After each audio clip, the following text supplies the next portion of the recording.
Assalamualaikum warahmatullahi wabarakatuh. Perkenalkan, nama saya Nia Juliana dan dua teman saya yaitu Endi Bagus Arya Utomo dan Rizka Apriani. Di sini kami akan mempresentasikan tugas bahasa Indonesia dengan dosen pengampu Bapak Faisal Kemal MPD.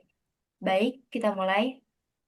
Yang pertama, diskusi peran Sumpah Pemuda 1928 dalam mengangkat bahasa Indonesia sebagai bahasa persatuan. Apa dampak historis keputusan tersebut bagi perkembangan bahasa Indonesia di masa kemerdekaan hingga sekarang, yaitu menjadikan bahasa Indonesia sebagai simbol persatuan di tengah keberagaman suku dan bahasa, memberi dasar kuat bagi pengakuan resmi bahasa Indonesia sebagai bahasa negara dalam Undang-Undang Dasar 1945, membantu perjuangan kemerdekaan dengan adanya bahasa pemersatu untuk komunitas rakyat. Hingga kini, bahasa Indonesia berperan sebagai bahasa pendidikan, pemerintah, media, serta identitas sosial. Kedua, bagaimana makna Sumpah Pemuda dapat dijadikan inspirasi dalam konteks kebinekaan di perguruan tinggi, yaitu mengajarkan pentingnya menghargai keberagaman latar belakang mahasiswa dari berbagai daerah, menjadikan motivasi untuk tetap menjaga persatuan di tengah perbedaan bahasa dan budaya, menguatkan rasa nasionalisme mahasiswa dalam kegiatan akademik maupun organisasi.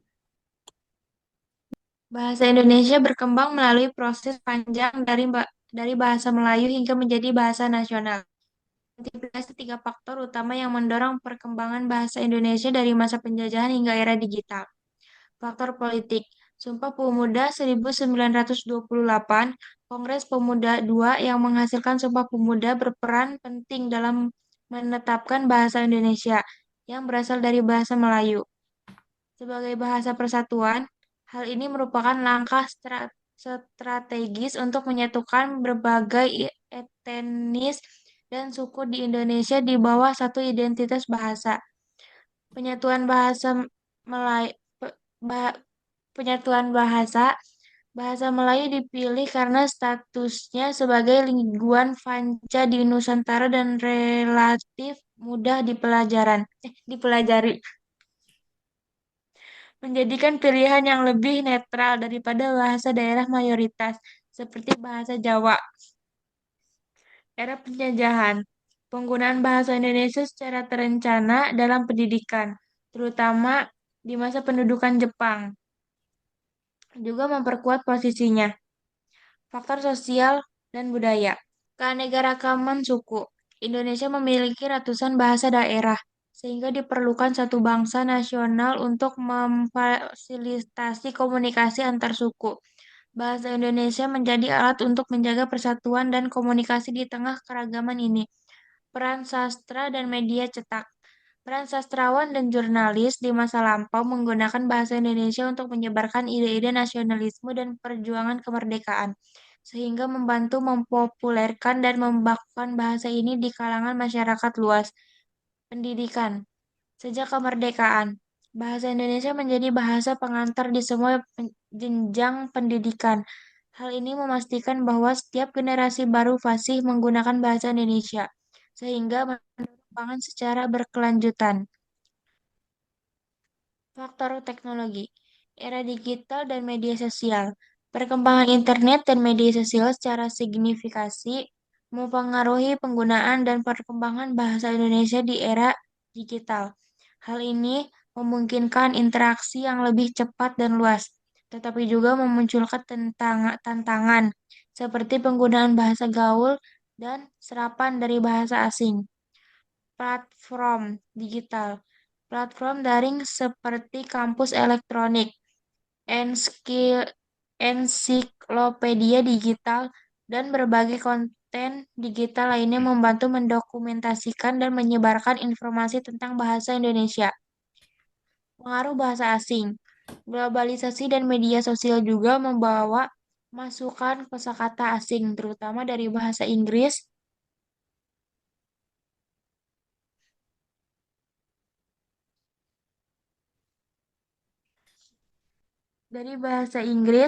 yang seringkali digunakan dalam percakapan sehari-hari.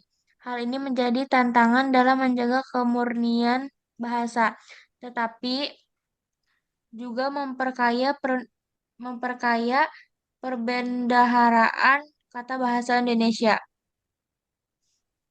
Next. Next. Berikan contoh nyata penggunaan bahasa yang mencerminkan perubahan tersebut di lingkungan kampus atau masyarakat. Di lingkungan kampus, perubahan dari era kolonial ke era digital. Era kolonial, dominasi bahasa asing.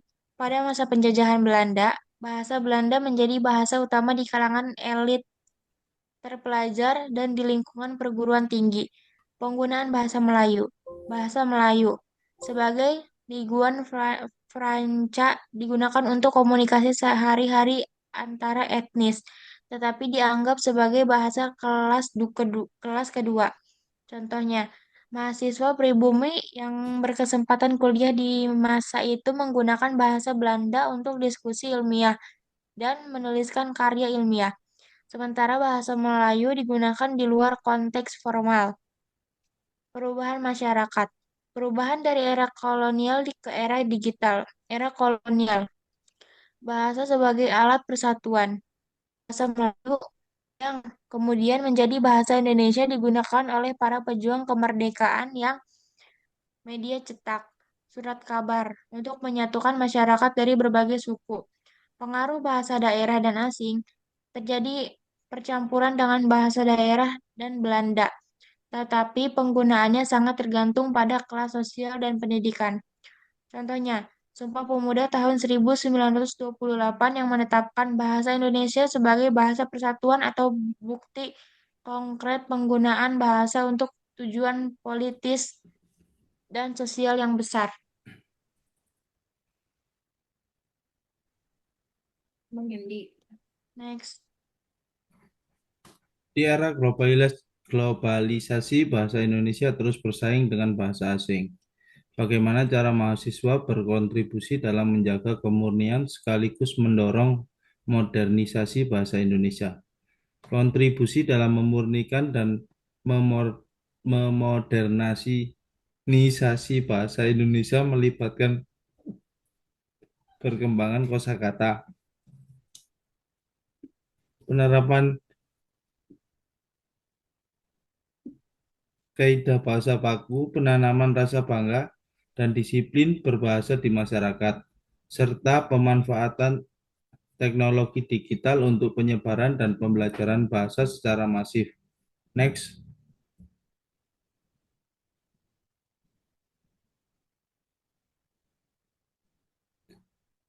Diskusikan langkah konkret yang dapat diterapkan di kelas, organisasi, atau media sosial. Langkah konkret mendorong kemurnian dan modernisasi bahasa Indonesia meliputi pendidikan menggunakan ejaan baku, pelatihan bagi pengajar, dan pengembangan kurikulum. Pemanfaatan teknologi aplikasi AI, platform interaktif, kegiatan budaya, festival, lomba penulisan, dukungan pemerintah, kebijakan yang mendukung penggunaan bahasa dalam film, dan kampanye kesadaran publik, menanamkan rasa bangga, kampanye melalui media massa. Contoh-contoh penerapan mendorong kemurnian dan modernisasi bahasa Indonesia. Pertama, mengutamakan bahasa Indonesia menjadi penggunaan bahasa Indonesia yang baik dan benar sebagai prioritas utama dalam komunikasi formal, tanpa harus melupakan bahasa daerah. Kedua, menanamkan rasa bangga dalam menggunakan bahasa Indonesia di tengah pengaruh bahasa asing yang sering dianggap lebih modern atau keren.